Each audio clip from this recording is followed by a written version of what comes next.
അപ്പം നമുക്ക് തേങ്ങ പൊളിക്കാം. അട ഉണ്ടാക്കാനാ. തേങ്ങ ഇല്ല, പൊളിച്ചതൊക്കെ കഴിഞ്ഞു.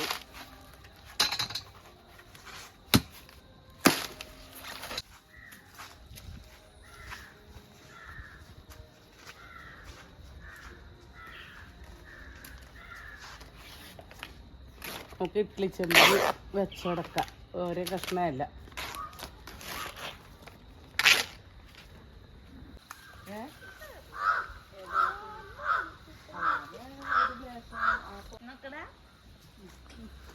പ്ലാവുമ്മ ആദ്യമായിട്ടുണ്ടായ ചക്കയാണ്. മറ്റേ പ്ലാവുമ്മലും ഉണ്ടായിട്ടുണ്ട് 2 എണ്ണം.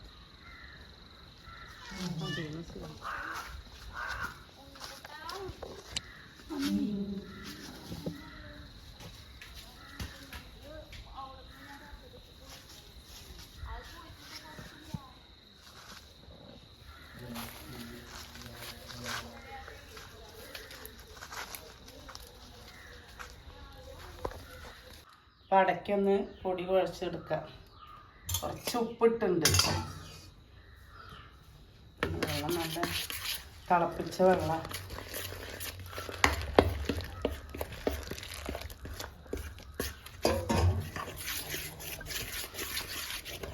ആയി കുഴച്ച് വെച്ചിട്ടുണ്ടെങ്കിൽ നമുക്ക് തേങ്ങ ചിരകാം.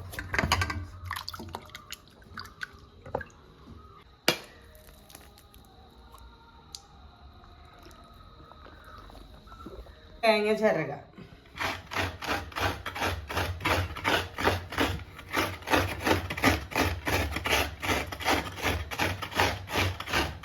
തേങ്ങ ശർക്കരയ്ക്ക് കൂടിയിട്ട് ഒക്കെ മിക്സ് ചെയ്ത് വെച്ചിട്ട് അട വരത്താം. ഇപ്പം മാവൊക്കെ ഒന്ന് നമുക്ക് ഉരുളയാക്കി വെക്കാം.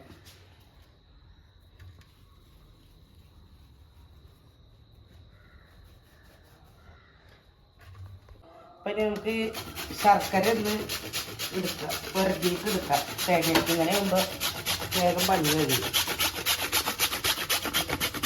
അങ്ങനെ നല്ല നൈസായിട്ട് വരും.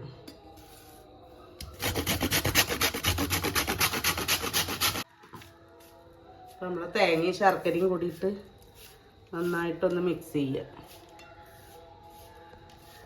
അപ്പോൾ നമുക്കിത് ഇനി ഈ പ്രസ്സിലൊന്ന് പരത്തിയെടുക്കാം.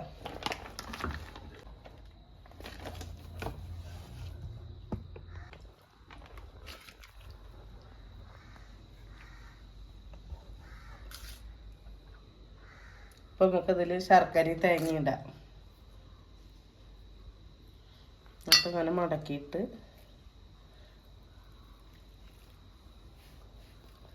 അങ്ങനെ എടുത്താൽ മതി. ഇതിൽ അച്ചിൽ നമ്മൾ എണ്ണ വരട്ടിയിട്ടുണ്ട്.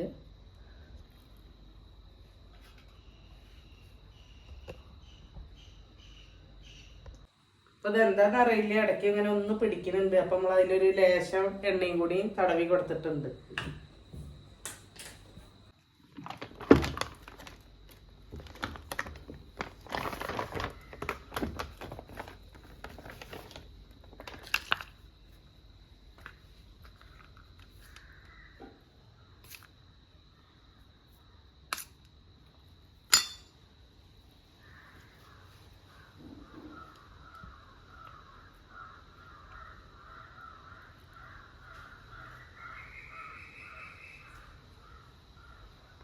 ഇപ്പോൾ വെള്ളമൊക്കെ നന്നായി തിളച്ചിട്ടുണ്ട്.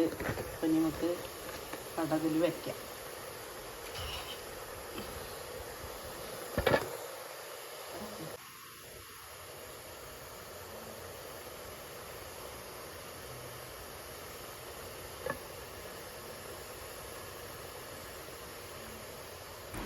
അപ്പോൾ അടച്ച് വെച്ചിട്ടുണ്ട്. ഇനിയിപ്പോൾ ഒരു 10 മിനിറ്റ് കഴിഞ്ഞാൽ നമുക്കിത് ഗ്യാസ് ഓഫ് ചെയ്തിട്ട് എടുക്കാം. അപ്പോൾ ഇതിൻ്റെ അടിയിലൊരു തട്ടിലും കൂടി ഉണ്ട്. അപ്പോൾ ഇനി നമുക്കിതൊന്ന് ചൂടാറിയതിന് ശേഷം എടുക്കാം. അപ്പോൾ നമ്മുടെ അട ഇവിടെ റെഡി ആയിട്ടുണ്ട്. ഇനി നമുക്ക് കഴിക്കാം.